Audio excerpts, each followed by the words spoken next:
Otis T. Carr first emerged into the 1950s flying saucer scene in Baltimore, Maryland in 1955 when he founded OTC Enterprises, a company that was supposed to advance and apply technology originally suggested by Nikola Tesla.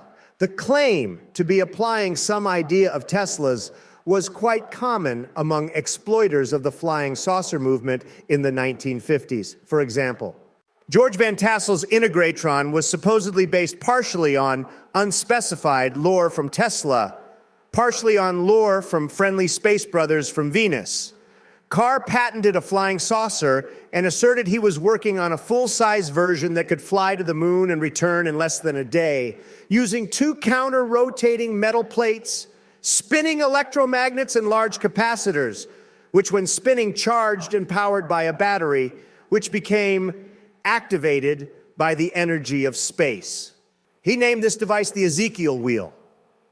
Carr's scheme resembles slightly earlier proposals by John R.R. Searle and Thomas Townsend Brown.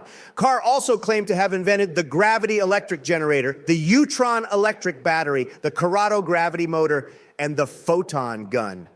Ray Palmer's Fate magazine gave Carr a great deal of free publicity, not all of it complimentary, throughout the 1950s. Carr and his promoter, Norman Evans Colton, also frequently appeared during the same period on Long John Nebel's pioneering radio and television talk show, and during each appearance, Nebel usually managed to prompt Carr into his usual state of near incoherence. For example, can you describe what you're holding in your hand? This is a dimensional object. It was designed with the dimensions of space itself. We say it is truly the geometric form of space because it is completely round and completely square. Carr was referring to his Utron coil, which was round when viewed from above and square when viewed from the side.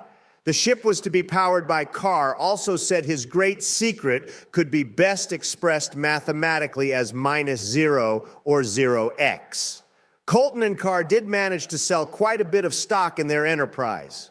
Carr also teamed up with obscure contactee Wayne Sulo Aho, and he and Aho toured the various flying saucer clubs that then existed in nearly every major city in the United States, touting the wonders of Carr's spacecraft propulsion system. Although Carr's business affairs were generally considered to be fraudulent, he was granted a patent by the United States Patent and Trademark Office for an amusement device. U.S. patent filed January 22nd, 1959. In 1958, Carr struck a deal with the owner of an amusement park, Frontier City, in Oklahoma City, Oklahoma. Apparently, the terms of the deal were that Carr would construct a full-scale 45-foot, 14M mock-up of his saucer, OTC X1, to be converted into a ride for the park. Carr relocated to Oklahoma City, provided the park with a dummy OTC X1, and claimed to be readying a 6-foot, 1.8M prototype of his saucer for a demonstration flight at the fairground. Carr said his demonstration model would rise to about 500 feet.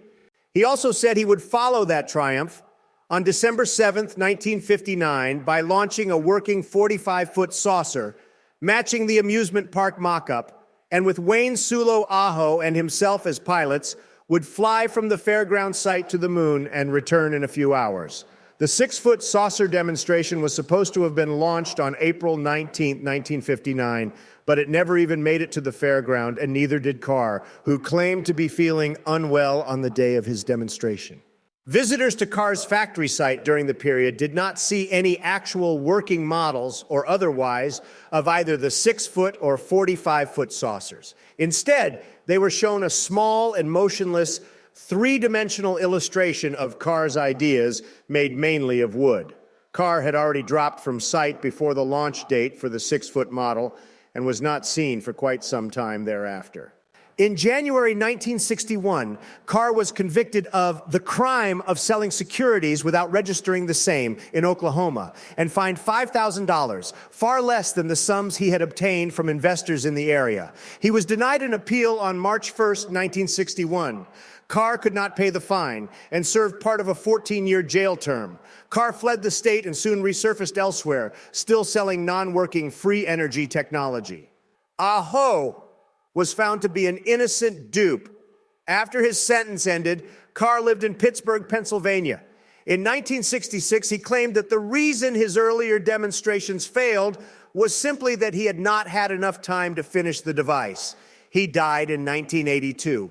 Thanks for watching, and if you have any of your own sightings, email us, which is in the description below, and we may make a video on your experience.